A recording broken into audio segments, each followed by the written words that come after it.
about the budget we've got here. That's all right with you? I'm not on the finance committee. Oh, okay. Well, you do. I mean, you have sort of professed to sort of being a numbers guy. Yeah, but so accounting guy. Yeah.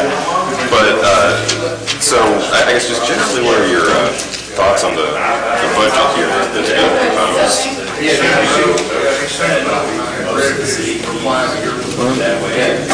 It does have some capital expenditures in it, which are needed. You always wish you had more revenue, but it is a balanced budget. So overall, I think we're pretty good budget. The city provides the services for curtailment services. Okay, that's good, especially with the. I guess there was a little bit of worry at some point about the retirement issue. The state passed an exemption kind of on the retirement issue where it's just 12% increase. Right. So I guess that was a bit of a that is a, if you had to pay it on with once, you would bankrupt everybody. Oh, yeah. But the state is so far that okay. So. All right. And do you know how much Glasgow would have to pay if it had to pay it all at once? It's in the audit report. It's in the audit? Yes, but it would, I really would. Everybody that had state retirement just paid. Oh, okay. It's that big. It's astronomical. I mean, we've always paid what we've always paid what we're supposed to pay. But it's built up over the years to where it's just, and we didn't know. Oh, right. No one did really. Yeah. And so is this an increase in the budget? I haven't found like the summary page yet. It's There, right here There is. in our packet. Yeah, there's always one of those. I just haven't had enough time to look through it yet. You look at the packet, there's a summary page right here too. 18 estimated. Go down to the very bottom. Oh, there it is. Okay, so that's almost exactly the same. So less than $1,000 of difference. It seems.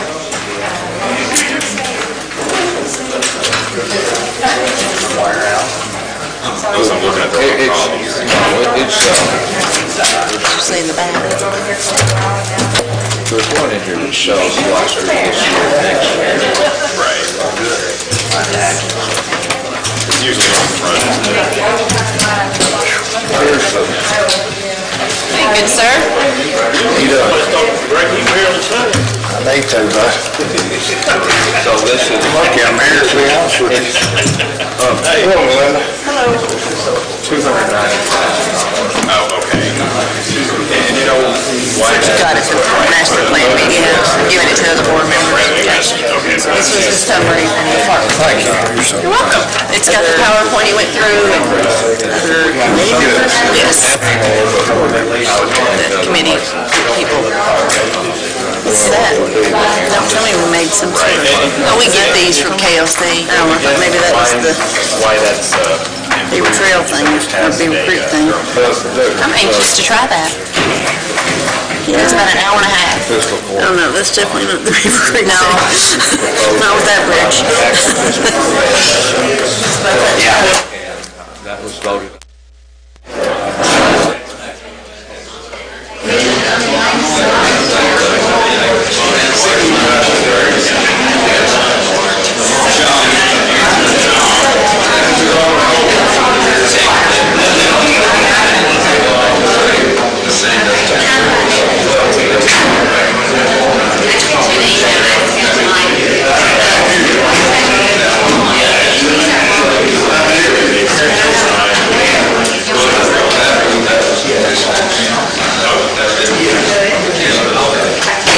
dispatch center.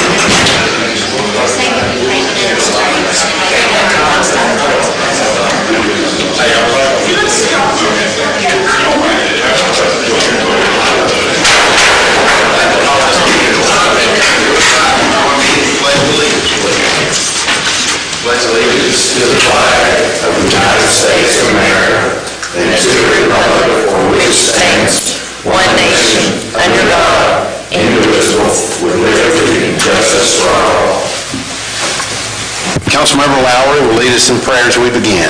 Bow your heads, please. Dear gracious and heavenly Father, Lord, we come before you this evening and thank you for your mercy and grace, Lord. Be with each of us this evening. Be with our community, Lord. Help us to make decisions, Lord, that are guided by your wisdom. In Jesus' name, amen. Thank you. Clerk, if you would please call the roll.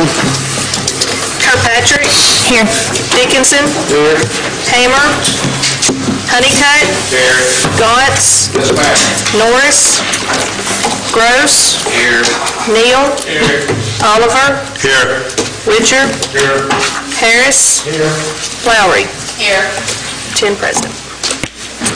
Thank you. You have in front of you a copy of the council meeting minutes from May the 14th. Are there any additions or corrections to those minutes?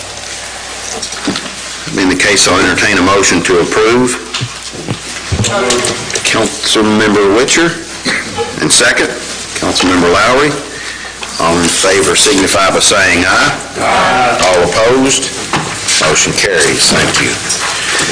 Next item on the agenda is the first reading of our 2018-2019 fiscal year budget. Whereas an annual budget proposal and message has been prepared and delivered to the City Council, and whereas the City Council has reviewed said budget proposal and made necessary modifications, now therefore be it hereby ordained by the City of Glasgow, Kentucky as follows. Section 1, that the annual budget for fiscal year July 1, 2018 and ending June 30, 2019 is hereby adopted as follows. The first 14 departments comprise the general fund, and so I'll summarize the general fund. All of those departments will have a total estimated carryover of $4,713,870. The estimated revenues combined for those 14 departments for the new fiscal year, $16,191,481. Total estimated expenses for those 14 departments, $16,191,334, with an estimated fund balance at the end of the year of $4,714,017. The next account is the plaza account with an estimated carryover of $181,131. Revenues estimated for the coming year, $325,800. Estimated expenses, $364,771, with a fund balance at the end of the year estimated at $142,160. The next account is the stormwater account with estimated carryovers of $96,726. Estimated revenue for the new fiscal year of $130,000. Estimated expenses, $211,500. Estimated fund balance at the end of the new fiscal year, $15,217. The next account is the municipal road aid account with estimated carryover of $104,013. Estimated revenue for the new fiscal year, $285,000. Estimated expenses, $290,350, with an estimated fund balance at the end of the year, $98,663. The revolving loan fund is a wash for the fiscal year, with estimated carryovers of being $292,095, estimated revenue of the same amount. The CLEF fund for the police and fire, the estimated carryover, $41,088, estimated revenue, $428,971, same amount for the estimated expenses, therefore an estimated fund balance at the end of the new fiscal year, $41,088. The GEDL fund has an estimated carryover, $719,405, estimated revenues for the new fiscal year of $294,705, estimated expenses of $100,000, estimated fund balance at the end of the year, $914,110. The next fund is the municipal cemetery with estimated carryover of $150,984, estimated revenue for the new fiscal year of $189,800, estimated expenses of $297,636, with an estimated fund balance at the end of the next fiscal year of $43,148. The next account is the perpetual upkeep fund with estimated carryovers of $519,720, estimated revenues for the new fiscal year of $15,000, estimated expenses of $5,500, leaving a estimated fund balance at the end of the new fiscal year of $529,220. The next account is the sanitation landfill fund, estimated carryover of $7,666,383, estimated revenues for the coming fiscal year $3,159,902, estimated expenses $3,518,611, with an estimated fund balance at the end of the new fiscal year of $7,307,674. The next account is the post-closure fund with estimated carryover of $4,458,376, estimated revenues for the new fiscal year of $681,000. There are no estimated expenses for this account. Therefore, the fund balance at the end of the year is estimated at $5,139,376. The total estimated year-end balances then are carryovers of $18,944,601, estimated revenues for the new fiscal year of $21,408,754, estimated expenses of $21,408,682, and an estimated fund balance at the end of the fiscal year, $18,944,673. Section 2, this ordinance shall take effect as of July 1, 2018, according to passage and publication required by law. Having heard this ordinance read, do I have a motion to approve? Councilmember Gross, and a second?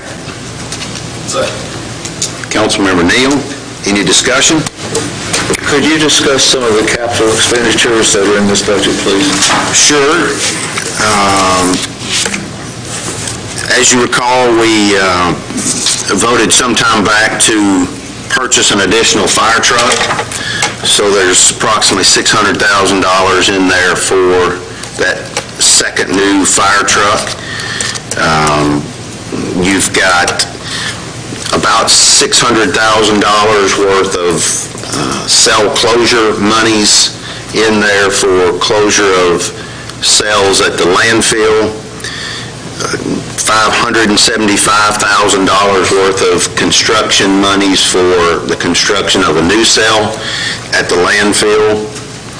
There's $170,000 worth of monies appropriated in there for additional or for raises for city employees. Not an capital expenditure, but an increased expense nonetheless is the increase that we will see in the pension funding. That increase alone is a couple $100,000. That total pension expense is much, much larger than that, but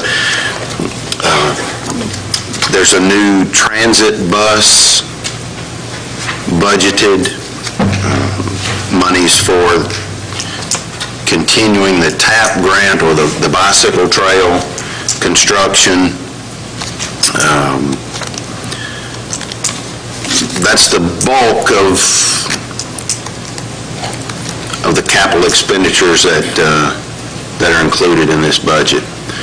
There's some smaller. Was that increase for the rec department? Was that for the master plan? Master plan was all funded. We don't have a plan, so to speak, with outlining here the items that we recommend to be replaced. We've got the overall master plan. We met about 2 weeks ago, I think it was, Eddie, with that planning and steering committee to give negative feedback on the data that was received from the public. They're compiling all of that information and beginning to put together that plan. And Eddie, I'm not sure that a couple of weeks, I think, was... A couple of weeks to a month, we should have an idea of what that plan is. What that list of improvements should be, and at that point, we'll handle that through budget amendment to cover those. So there are not monies in this budget because you just don't know how much those improvements will require. Other questions? I make a motion to amend the budget ordinance in the amount of $6,000 from unappropriated general revenue fund to the landfill maintenance salaried employees fund for the specific purpose of a raise for John Garrett. And I'll wait for a second before I enter discussion on this. Second. Have a motion and a second to amend the budget to give John a raise. I think John has been overlooked ever since he's been manager, since before he's been manager. I think he's run that show out there for several years, despite the fact that another man was in charge. I think John got a small raise when he became manager, but he's not yet up to where the previous manager was, and I think this will take care of that. I appreciate your concern, Councilman, and there's nobody I don't think that appreciates John any more than I do, and I think John will testify to that. But the fact, I think, remains that employees and employee compensation is an administrative function, and this is the legislative branch of government that's meeting here tonight. So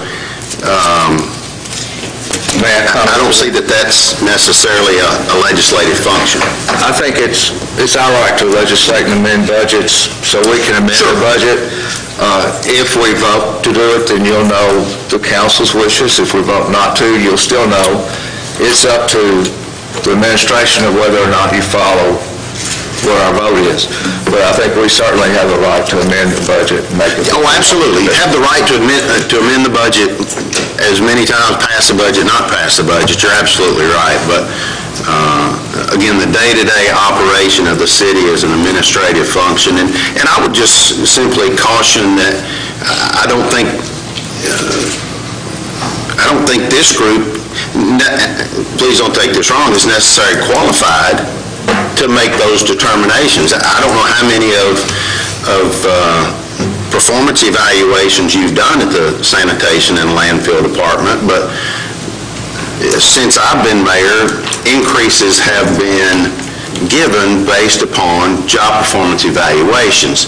And when those are done, an entire department is evaluated, and those given, I'd be willing to bet, just speaking off the top of my head, that a $6,000 raise for John would compensate him more than his boss. And I don't think that Organization 101 from my school days recommends that. So, again, I think those functions are better handled by the administrative branch, somebody that deals with that on a day-to-day basis and not... This is an ordinance. I made a motion to amend that ordinance, and my motion stands. Thank you. I believe we're in discussion phase. We are indeed. Okay, thank you. I think we've also overlooked the fact that John has done the preparation for council meetings for several months of his own goodwill without any pay.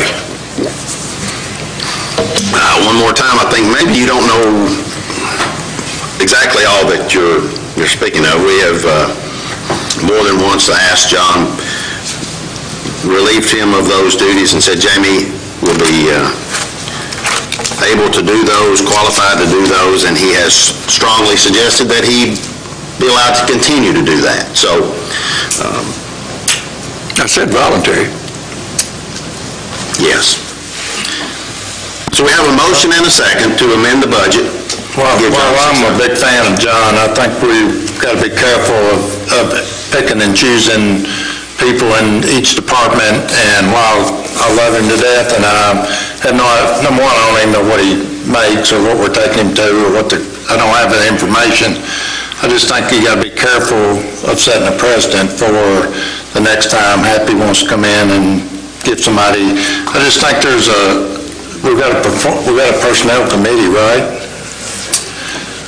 We do have a personnel committee. I don't even know if that's even, that would be the place I would start the discussion, but ultimately it's y'all's decision, I would think. Ultimately, it is the administrative branch of the government, and that's required by KRS. That's not something I made up or a city ordinance. That's state law says that the administrative branch will run the day-to-day, and that's obviously in layman terms. I'm sure you could go back and get some much more eloquent language to explain that, but for the most part, the administrative branch is the branch of government that runs the day-to-day operation of the city. And the legislative branch is the branch that makes the ordinances or the laws that are enforced by that administrative branch. So, again, I think most of us, if we looked at this, would think that probably the people that work together each and every day would be better qualified. I don't even determine what those raises are, by the way. Department heads figure those raises for their employees, because I don't think there's anybody that knows any better the performance of each and every one of those individuals. I'm not going to make that decision. I don't work with them every day. I'll give the people that report directly to me their increases, but not their employees. And I think that from a management standpoint, an organizational standpoint, makes better sense. So, but certainly you all can vote to amend the budget however you like, as Councilman Honeycutt said. So we have a motion and a second to amend. All in favor signify by saying aye. Aye. All opposed? Aye. Roll call vote, please. Harris? No. Witcher? Yes. Oliver? Yes. Gauntz? No, ma'am. Dickinson? Yes. Honeycutt? Yes. Kirkpatrick? Yes. Gross? No. Neal? No. Lowry? No.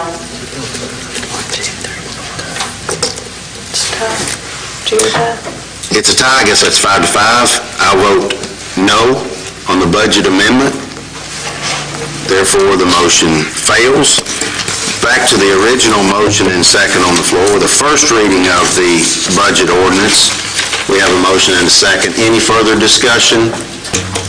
For years, I've voted no on the budget. There's been significant change in the funding of the ambulance service, where everybody in the city and the county pays exactly the same now.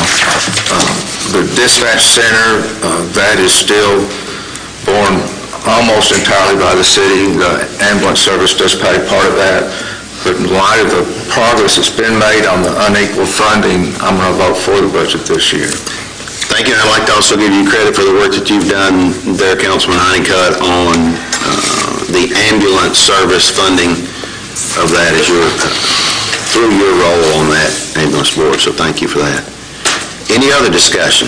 I have further discussion. Where does it show our annual contribution to the Industrial Development Authority? I couldn't find that. I'll defer to the treasurer there. Could look, would take a minute for me to find it as well.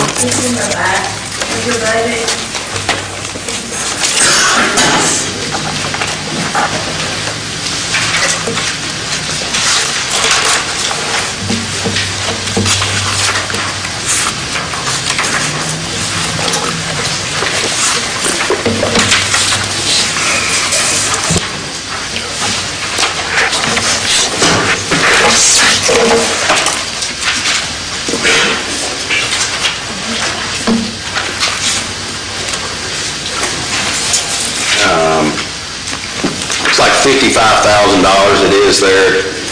Last page, I guess. Last page of the budget? Last page that you have in your hand there, yes. $55,000, same contribution that's been for Three-fourths of the way down. several years. And the grass is up to. Thank you. I'm also somewhat confused.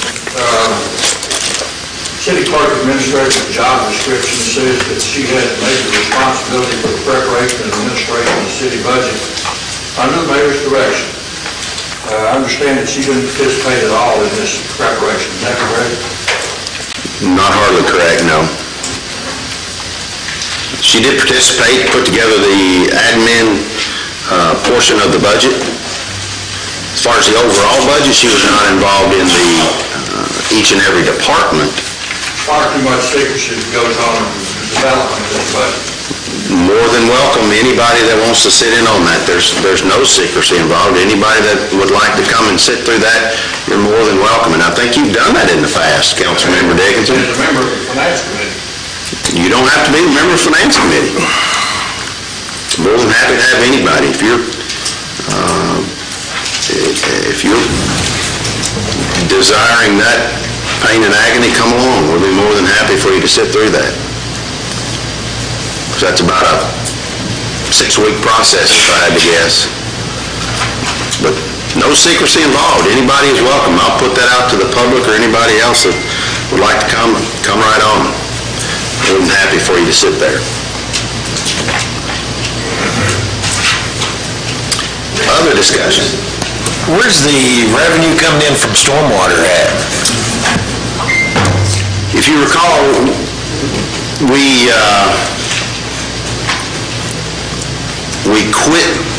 disbanded that, if you will, quit collecting stormwater fees sometime back, so there is no revenue stream. Any monies that are used in there are transferred from the general fund. And that's just on a project-by-project basis.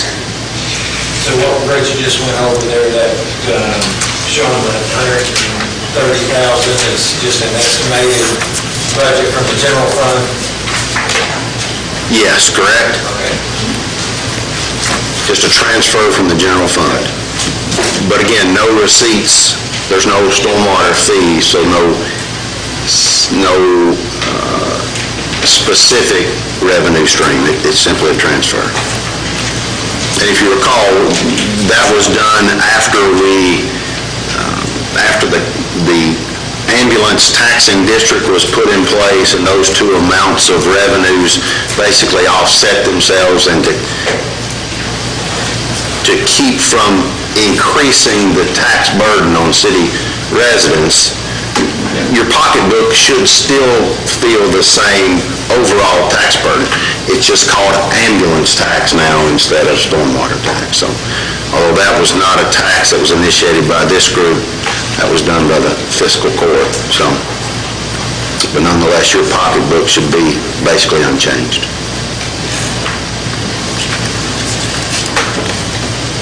Other questions on the budget?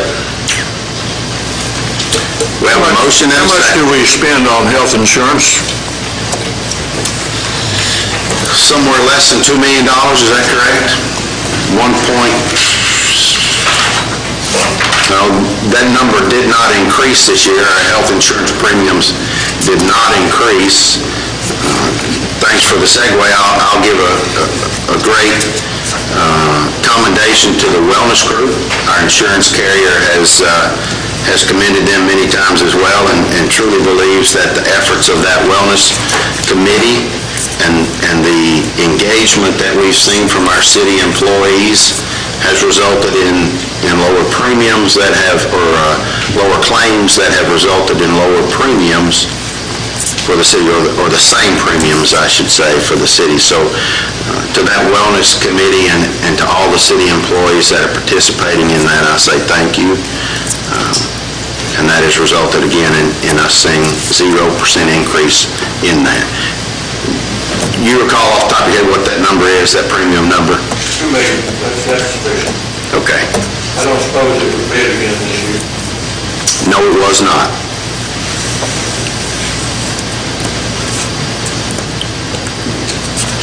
Other questions? We have a motion and a second. All in favor signify by saying aye. Aye. All opposed? No. Motion carries. Thank you. Next item on our agenda is the first reading of the zoning ordinance and amendment to that.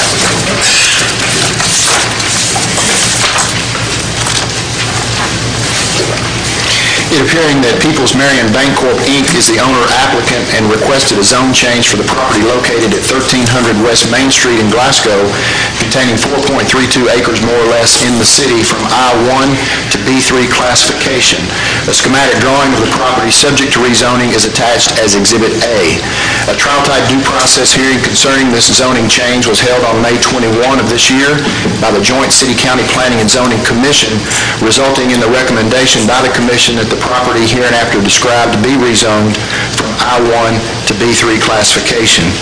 Copies of the findings and recommendations of the Commission have been forwarded to the Council, which are hereby adopted by the Council and attached to this ordinance as Exhibit B. Now therefore be it hereby ordained by the City as follows. Section 1, the findings and recommendations of the Planning and Zoning Commission, copies of which are attached as Exhibit B, are approved in all respects.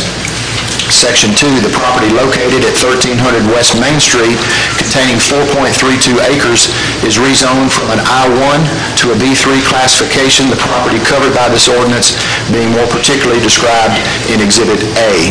Section 3, all future development of this property shall comply with the requirements of the Development Plan Ordinance adopted by the Council on December 30, 1991. Section 4, this ordinance shall take effect upon its passage and publication according to law. Having heard this ordinance read, do I have a motion to approve? Motion. Councilmember Harris, and a second? Second. Councilmember Kirkpatrick. Any discussion? All in favor signify by saying aye. Aye. All opposed? Motion carries. Thank you. Next item is a resolution adopting the drug and alcohol policy for the transit program.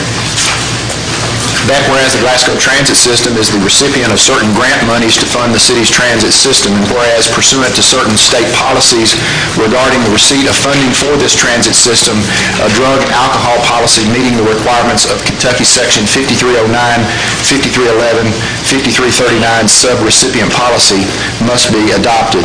Now therefore, in light of the foregoing, be it hereby resolved by the City of Glasgow that the attached drug and alcohol policy shall be and hereby is approved in all respects with respect to the Glasgow transit system.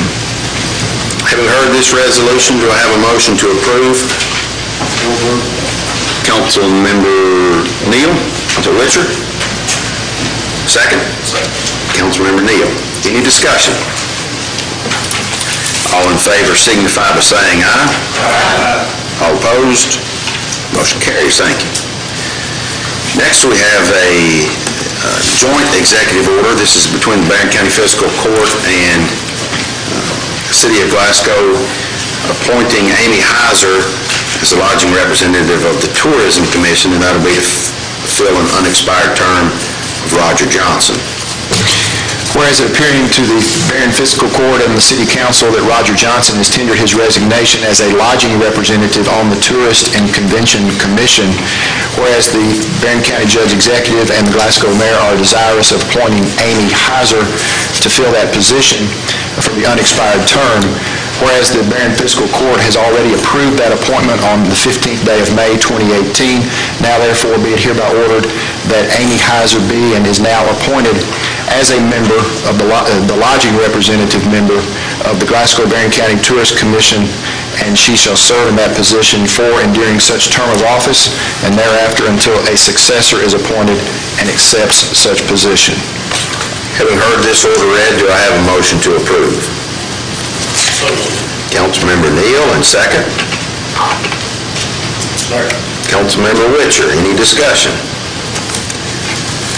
All in favor signify by saying aye. Aye. All opposed? Motion carries. Thank you. We have another joint executive order, and this is for Ms. Peggy Bates to be the restaurant representative for the Tourism Commission. This is a reappointment. It appearing that the fiscal court and the city council, that the term of Peggy Bates as the restaurant representative of the Tourist and Convention Commission will expire June 30 of this year, whereas the judge executive and mayor are desirous of reappointing Ms. Bates, whereas the fiscal court has already approved this reappointment on the 15th day of May 2018, now therefore be it ordered that Peggy Bates be and now is reappointed as the restaurant representative member of the Tourist and Convention Commission to serve for a term that expires June 30, 2021. Having heard this order read, do I have a motion to approve? Councilmember Gross, and second? Second. Councilmember Kirkpatrick. Any discussion? All in favor signify by saying aye. Aye. All opposed, motion carries. That's all the action items that we have on our agenda tonight. We have a few announcements to make, the first of which is the Glasgow Community Band will perform Thursday, June the 21st at 7 p.m. in front of City Hall, and again, that is the Community Band. Also, Chicks with Hits, featuring the country music stars Terry Clark, Pam Tillis, and Susie Bogus, will be at the Plaza Theater on Saturday, June the 23rd at 8 p.m. And those tickets are available for Orchestra seats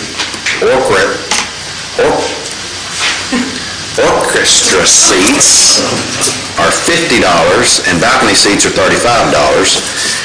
Barron County Fair will be held Monday, June the 25th through Saturday, June the 30th at the fairgrounds located at 10,168 Tompkinsville Road. Muscadine Bloodline with special guests No Deceit will be performing at the Plaza Theater on July the 13th at 8 p.m. Those tickets are $12 in advance and $15 at the door. You can obtain those through the website or in person at the Plaza Theater. Are there any other announcements to come before group? That being the case, I'll entertain a motion to adjourn. I have a motion and a second. All in favor signify by saying aye. Aye. All opposed, we are adjourned. Thank you.